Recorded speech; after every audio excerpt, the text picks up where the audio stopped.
What's up, guys? Welcome back to the channel. As always, we're so excited to have you guys here. We're back home in Arizona, unfortunately. So sad. But we are happy to be back home with the dogs, and just back in our own space. For today's video, you guys read the title. We are going to be answering a few questions about my surgery that you guys have had for us, and then also answering the biggest question that we've gotten since we posted that video about my experience in the hospital, which is, are we taking legal action against the hospital? This is crazy though, because I'm getting surgery in 1 week. Literally 1 week from today, I'm gonna have this kidney out of me, which is insane. So a lot of you guys have been asking, how am I feeling before surgery? How am I feeling about it? It definitely depends on the day / hour / minute / second / millisecond. I feel like right now, like today, I feel really good about it. I'm so grateful that I am going to be able to get this surgery, and I'm so grateful that for all my surgeries I've gotten, like, just that we know what's up, you know? Because my whole life I never knew what was going on, so it's so nice to just like feel like this is gonna be the end, but it's also really surreal, and I feel like I'm also on the verge of bawling my eyes out at any moment when I talk about it. So it's like, it's this weird balance. Like, sometimes I'm really emotional about it, I'm scared, I just don't want to go through it again, and I feel like if I talk about it, I'm gonna cry. But then other times, I'm just like pumped. And for those of you who are just watching for the first time, please go back and watch some of our other videos. We explain like everything that's going on with Olivia and why she's even getting surgery in the first place. The next question a lot of you guys were asking was, when I was in the hospital, a lot of you guys were like, well, didn't they see your scar? Because I told you guys for the first 5 days they thought that I just got kidney stones removed. The first like 3 days I was just in so much pain. I couldn't really talk or move or anything, and I also couldn't really process what was happening. So when they were in there telling me like, oh, you just got kidney stones removed, I would try so hard, and I was just like, all I could say was, no, I didn't. But they were like, yeah, you did, and then they'd leave the room. And that's one of the reasons it would have been so much better if someone else was in there with me. Yeah. But because I was all alone in there, I just was so confused and was also just in so much pain. I had no idea like what was even happening. I think another thing too is, if their notes are telling her that all she's gotten is a kidney stone removal, like, they're not going to be looking for a big giant scar, because they're just under the impression that she just went in for like kidney stone removal. And yeah, and people were asking like, well, didn't they change your bandaging and stuff? No, they didn't. Because they thought that I didn't like have an open surgery. On day 3 or 4, it was the same Dr. G. He came in and he was telling me again, yeah, you know, sometimes when you get kidney stones removed, it hurts. Like, we just went up through your ureter.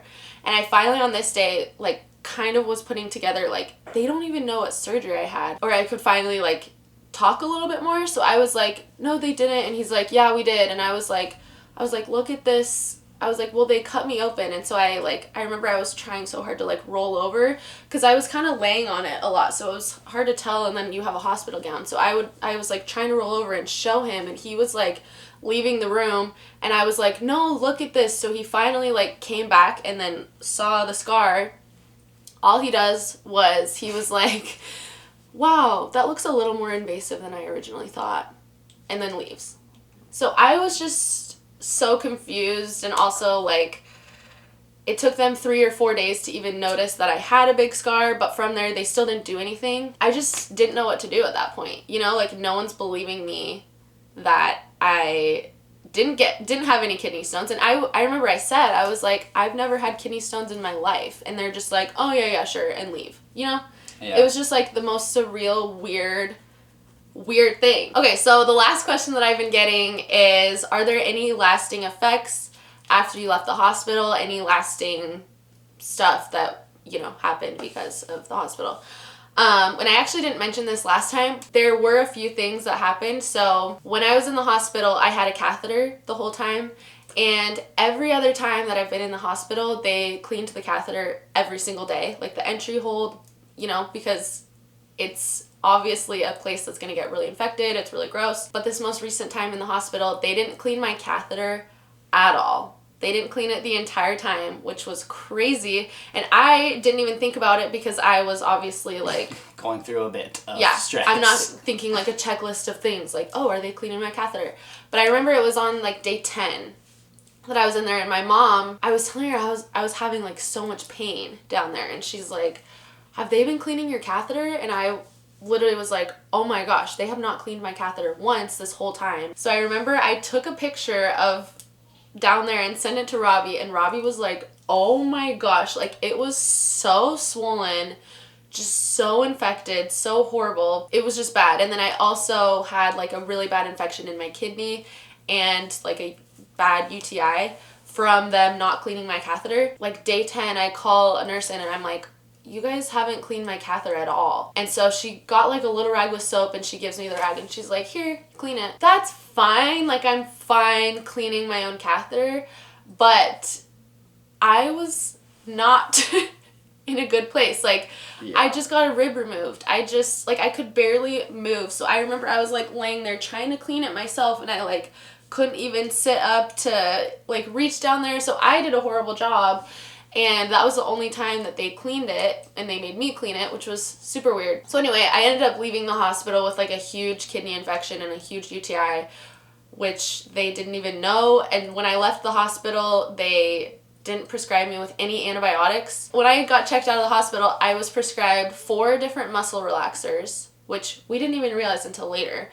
But 4 muscle relaxers, like 1 thing to help you like pee or whatever, and then like 2 different pain meds, and then 1 other something. I had 8 different medicines, but none of them were antibiotics to like treat an infection, which I clearly had because they didn't clean my catheter the entire time. Also, I just had a major open surgery.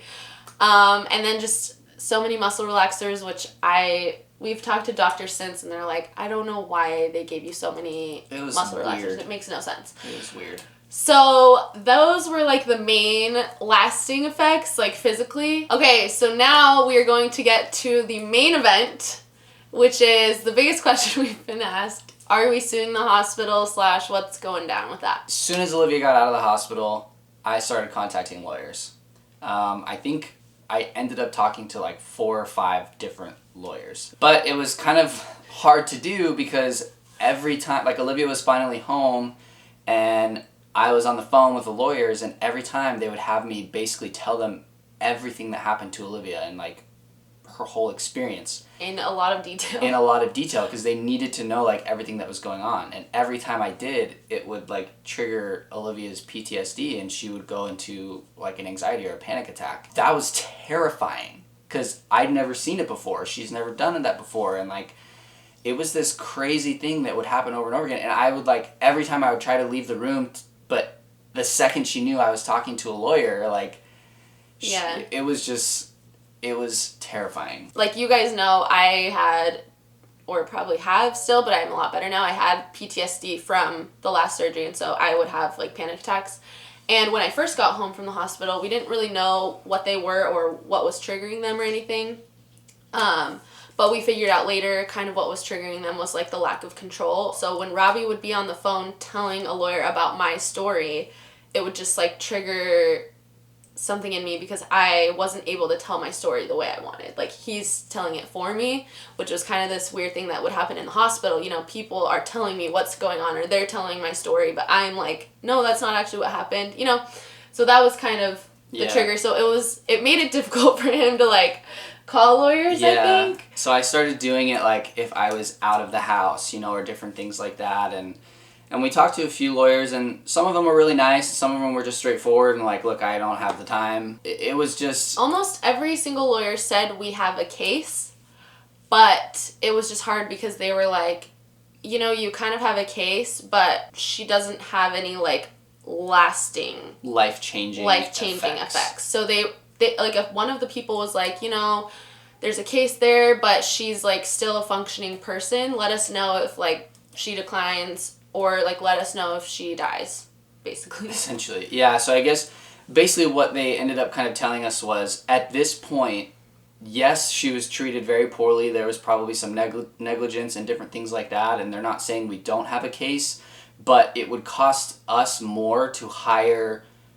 and take it to court and because basically they hire doctors who are like willing to testify and look over the medical records and different things like that, and it costs a lot of money, and it would cost us more than we would really be able to win with her current condition because I'm like she doesn't have any physical disabilities from the surgery, or like they didn't have to amputate or like do anything crazy or like they're that. like, oh, they didn't operate on the wrong organ or cut off her arm, or she's not like a vegetable. So they kept saying, every single lawyer kept saying though, like, call us though if something changes, like call us if her condition declines. So it was just kind of this weird thing because I was like trying to recover and stuff, but we're hearing like, oh, she's recovering, so you don't really have a case, I guess. And it's tough because we were like, well, we were losing money from work, like because she was in there way longer than she was supposed to be. We're also having to spend money on therapy every day in the hospital. More is like that much more money, and I wouldn't have had to be in there that long if they didn't screw so many things up. So it's just hard because it costs us so much more money and time. But like, I don't know. Yeah, well, and all the emotional stuff too. Like they were very interested in that because they were like, okay, well that's like something that we can use, but it's still not going to tip it over the edge to be like you have a rock solid case where we can basically knock it out of the park, essentially. Here's the thing is we have 2 years from the incident to file a medical malpractice claim if we really want to do that. So if something, which we're hoping nothing comes up, like we've said, we've kind of gotten to the point where we've buried it, we're moving on, we're living our lives. But if something were to happen, like we still have time. Yeah, we have 2 years. So I think right now I was just like, I can't think about all this like lawyer stuff. Like I just need to focus on recovering, and then right now as well I'm like I just need to focus on my next surgery, how I'm gonna get over that, because I feel like when you're constantly reliving all the traumatic stuff or just talking about it, it's just hard to get past if you're constantly focusing on like all the negative stuff that happened. So at least for right now we're not doing anything. We haven't even talked to like the medical board or anything like that, mostly because of the PTSD stuff. It was just way too hard for me to even talk about or do anything about, and so that's kind of why we haven't done anything. I don't know if we will in the future. We have 2 years, but that's kind of where we're at. Yeah, I mean, at some point, maybe there'll be a time where we talk to the hospital administration, just because, like many of you have already said, like, our first thoughts after thinking about, oh my gosh, I can't believe they did this to Olivia, is like, well, how many other people are they doing this to?